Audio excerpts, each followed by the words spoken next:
قصبے میں بہت سے گھر تھے جن میں رہتے تھے بہت سے لوگ۔ انہی گھروں میں 2 گھروں میں رہتی تھیں بوڑھی اماں اور کمیلا۔ بوڑھی اماں کا اس دنیا میں کوئی بھی نہ تھا، جبکہ کمیلا بھی اکیلی رہتی تھی۔ بوڑھی اماں اپنا گزر بسر کھیتوں سے آنے والے روپے پیسے سے کرتی تھی، جس کا سب کو علم تھا، جبکہ کمیلا خود محنت کرتی تھی۔ کمیلا کے پاس ایک طوطا تھا جو بہت پیاری پیاری اور میٹھی باتیں کرتا تھا۔ کمیلا صبح سویرے اپنے گھر کے سب کام نپٹاتی اور اس کے بعد کنویں سے ٹھنڈا پانی لینے چلی جاتی۔ یہ کنواں ایک بہت خوبصورت جھیل کے کنارے تھا، جہاں پر ٹھنڈا پانی ہر وقت دستیاب تھا۔ گاؤں میں پانی کی قلت کی وجہ سے گاؤں کے سب لوگوں کو کنویں سے پانی لینے جانا پڑتا تھا۔ کمیلا اپنے ہر کام کو وقت پر کرنا پسند کرتی تھی، اس لیے وہ صبح سویرے ہی نکل جاتی۔ تمہیں کتنی دفعہ کہا ہے کہ جلدی کام پر آیا کرو، جب دیکھو دیر سے آتی ہو۔ دیکھو ذرا کمیلا کو، گھر کے سارے کام نپٹا کر چلی گئی ہے کنویں سے پانی بھرنے، اور تو اب آئی ہے۔ کمیلا پانی لے کر واپس بھی آ جاتی تو بھی کئی دفعہ رتو بائی کام کے لیے نہ آئی ہوتی اور بوڑھی اماں ابھی اس کا انتظار ہی کر رہی ہوتی۔ رتو بائی بہت ہی کام چور اور سست عورت تھی، بس اس کو پیسہ کمانے سے مطلب تھا اور وہ کام پر بالکل بھی توجہ نہیں دیتی تھی۔ دیکھ ذرا کمیلا کو، کب کی آ گئی پانی بھر کے بھی، اور تو اب آئی ہے۔ کتنی دفعہ تجھے کہا ہے جلدی آیا کر، نگوڑ ماری۔ کیا رے، جب دیکھو چک چک چک چک کرتی رہتی ہے بوڑھی اماں رے۔ جس دن میرے کو پیسہ ملا، اس کی طرف تو میں دیکھنا بھی پسند نہیں کرے گی۔ کیا خیال کر رکھا اس نے میرے بارے میں؟ ایک دن سب کاموں سے فارغ ہو کر جب کملا اپنے طوطے کو باتیں سکھا رہی تھی، بولو مٹھو، پیارے مٹھو بولو، میں ہوں طوطا، بولو میں ہوں طوطا۔ میں ہوں رتو چور، میں ہوں رتو چور۔ ارے نہیں، ایسے نہیں کہتے کسی کو، نا نا۔ سن رہے، میرے دماغ میں ایک بہت ہی بڑھیا سکیم آئی ہے۔ اگر ہم اس سکیم پہ عمل کریں گے تو ہم راتوں رات امیر بن جائیں گے۔ تو سن رہا ہے نا؟ ارے ایسی کیا سکیم آ گئی ہے تیرے دماغ میں؟ تو بوڑھی اماں کے گھر ہی جاتی ہے نا کام کرنے، کہیں اور تو نہیں چلی جاتی؟ کہیں چوری کرنے کا ارادہ تو نہیں؟ ارے پاگل ہو گیا ہے رے کیا؟ کیسی باتیں کرتا ہے رے تو؟ تیرا تو دماغ ہی کھسک گیا ہے۔ میں محنت مزدوری کرنے والی۔ ارے محنت مزدوری ہی کرنا، کہیں اور کام پر نہ لگ جانا۔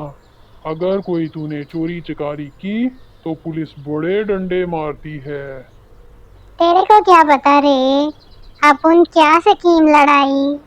اپن تو جس طرح راتوں رات امیر ہوئیں گی، ساری دنیا دیکھے گی۔ رتو نام ہے اپن کا، راتوں رات امیر ہو جاؤں گی۔ تو دیکھتا رہ بس، چپ کر کے گھر میں پڑا رہ کام چور کہیں کا۔ اماں گھر کے ایک علیحدہ کمرے میں پیسہ رکھتی تھی۔ کچھ عرصے بعد وہاں سے آہستہ آہستہ کر کے سب پیسے غائب ہو گئے۔ اماں نے جب دیکھا تو وہ بہت پریشان ہوئی۔ انہوں نے کمیلا کو بہت آوازیں دی۔ ارے کمیلا، تو نے میرے پیسے چرائے ہیں، تجھے میں نے دیکھا ہے کئی دفعہ اپنے گھر آتے ہوئے۔ تو ہی ہے وہ فساد کی جڑ جس نے میرا سارا پیسہ چرا لیا۔ ارے میں تو تجھے بڑا ہی اچھا سمجھتی تھی کمیلا۔ میں بتاتا ہوں چور کون ہے، میں بتاتا ہوں۔ اماں میرے سے پوچھو، میں بتاتا ہوں۔ مٹھو چپ ہو جاؤ، تم چپ ہو جاؤ۔ میں بتاتا ہوں چور کون ہے، میں بتاتا ہوں۔ اماں نے کمیلا کو بہت ڈرایا دھمکایا اور کسی نے بھی مٹھو کی بات پر دھیان نہ دیا۔ اماں نے پولیس کو بلانے کا ارادہ کر لیا۔ اگلے دن رتو روتی ہوئی آئی۔ اماں تیرے ساتھ کیا ہو گیا رے؟ یہ تیرا سارا پیسہ کس نے چرایا اماں؟ ہاں بیٹی، میری ساری زندگی کی محنت کوئی چرا لے گیا اور مجھے پتا بھی نہیں چلا۔ میں سمجھتی تھی میں محفوظ ہوں۔ اماں میرے کو تو سارا شک یہ سامنے جو کمیلا رہتی ہے اس پر جاتا ہے۔ یہ بہت ہی چالاک ہے، کئی بار تیرے گھر کی طرف آتے دیکھا۔ ہاں بیٹا، مجھے بھی وہی لگتی ہے چوری کیے ہوئے، مگر وہ نہیں مانتی بیٹا، وہ کہتی ہے اس نے کوئی چوری نہیں کی۔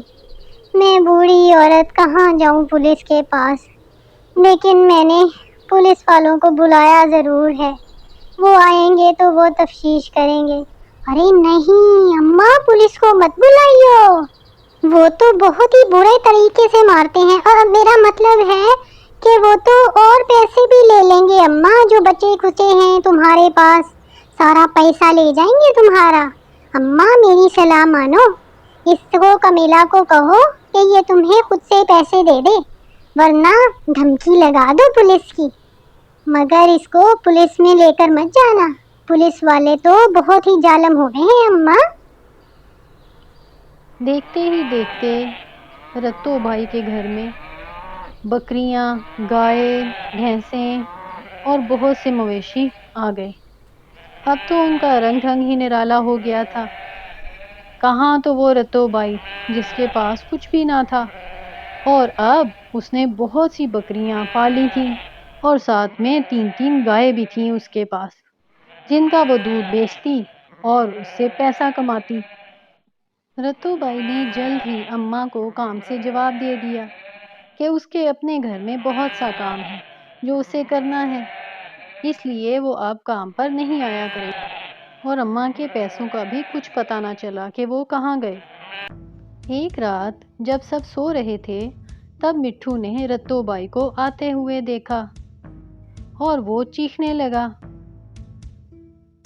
رتو بائی جو کچھ چھپائے لے جا رہی تھی ایک دم سٹپٹا گئی۔ ارے مٹھو، تو یہاں کیا کر رہا ہے رے؟ جا جا یہاں سے جا، خوش خوش۔ رتو چور ہے، رتو چور ہے، رتو بائی چور ہے، رتو بائی چور ہے۔ مٹھو کی آوازیں سن کر کملا اور اماں بھی جلدی سے باہر آ گئیں۔ وہ حیران تھیں کہ رتو تو کام چھوڑ کر جا چکی ہے۔ اتنے میں رتو رونے لگی۔ اماں میرے کو چور بولا رے اس نے، اماں میرے کو چور بولا، رتو چور ہے، رتو بائی چور ہے۔ اماں میں تو چل رہی، اماں میرے کو جلدی سے کوئی کام یاد آ گیا، اماں میں جا رہی ہوں۔ اس کا مطلب ہے کہ چوری رتو کرتی تھی اور کمیلا میں تیرے پہ الزام لگاتی رہی۔ بیٹا مجھے معاف کر دے بیٹا، میں تیری بہت بڑی گنہگار ہوں، تو مجھے معاف کر دے میری اچھی بیٹی۔ چور پکڑا گیا تھا۔